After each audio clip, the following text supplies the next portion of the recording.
यीशु मसीह के नाम में आप सबको जय मसीह की। आइए हम निकालेंगे लय व्यवस्था की किताब 10 अध्याय, उसका हम जो 1 से लेकर के 3 तक देखेंगे। यहाँ इस प्रकार से लिखा है, तब नादाब और अबीहू नामक हारून के 2 पुत्रों ने अपना अपना धूपदान लिया और उनमें आग भरी और उनमें धूप डालकर उस ऊपरी आग को, जिसकी आज्ञा यहोवा ने नहीं दी थी, यहोवा के सम्मुख अर्पित किया।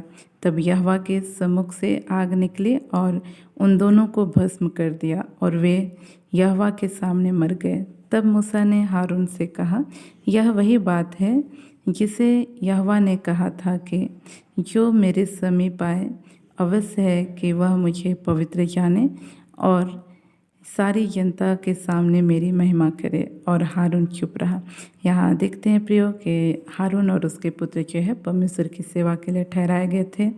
और जो है हम देखते हैं किस प्रकार से जो हारून के पुत्र थे नादाब और अबीहू, इन्होंने जो है जितना परमेश्वर ने उनके लिए कार्य सौंपा था उससे बढ़कर के उन्होंने करना चाहा। अब उनके दिमाग में क्या आया क्या नहीं पता नहीं, लेकिन हम एक अनुमान लगा सकते हैं कि जो है हो सकता है वे जो है परमेश्वर के लिए और भी कुछ करना चाहते रहे होंगे, या तो फिर हो सकता है दिखाने के लिए, दिखाने की मनसा से, या जो है और भी कुछ उसके पीछे जो भी मनसा रही होगी।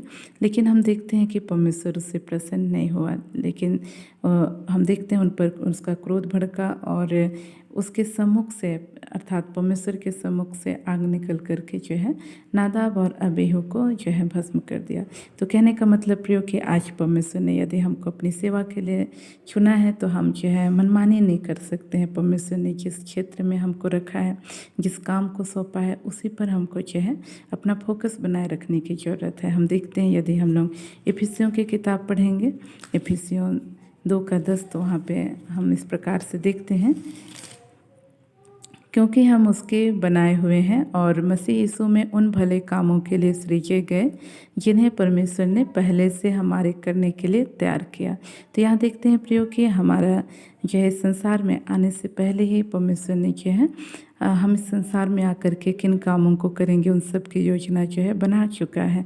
और यदि हम जो है उससे इधर या उधर जाते हैं तो ये हमारे जीवन के लिए नुकसान का कारण ठहरता है। और हम देखते हैं योना के विषय में हम देखें तो पाएंगे कि वह जो है अपने लिए ठहराए गए उस भले कामों को करना छोड़ो क्या कर रहा था, तरसीस की ओर भाग रहा था। और हम देखते हैं कि वह किस प्रकार से जो है एक बड़े से मच्छ के पेट में जाके फंसा। तो इस तरह से प्रियो हमारे जीवन में यदि हम प्रभु के कामों को करने के लिए भी यदि हम लापरवाही करते हैं, या कहा जाए तो उसके कामों को नहीं करना चाहते हैं, इधर उधर भागते हैं, तो उससे भी हमारे जीवन में क्या है दुख और मुसीबत के लिए द्वार खुलता है। और हमने देखा जो है हारून के पुत्रों के विषय में कि उन्होंने क्या किया, जो उनके लिए काम नहीं सौंपा गया था या नहीं ठहराया गया था, उन कामों को जो है उन्होंने क्या एक्स्ट्रा कह सकते हैं, एक्स्ट्रा काम उन्होंने किया, और जिसके कारण उनका जीवन क्या हुआ, नष्ट हो गया। तो इस तरह से हम कह सकते हैं कि प्रभु ने जिस जिम्मेदारी को हमको सौंपा है, हमको अपना पूरा मन और पूरा ध्यान उसी पर लगा के रखना है, और हमको ना तो उससे कम करना है और ना तो ज़्यादा। इसलिए आज हमको चाहिए कि हम पहचाने कि प्रभु ने हमको किस क्षेत्र में रखा है, किस काम को करने के लिए जो है नियुक्त किया है, और उसके अनुसार ही आगे बढ़ें। और यदि हम ऐसा करेंगे तो हम अपने जीवन में जो है एक बड़ी आशीष को देखने पाएंगे। और आने वाले समय में भी जब परमेश्वर के सम्मुख हमारा न्याय होगा तो जो है वहाँ भी जो है हम अपना प्रतिफल जो है बड़े आनंद और हर्ष के साथ प्राप्त करने पाएंगे। तो इन सारे वचनों के द्वारा परमेश्वर हम सबको आशीषित करे।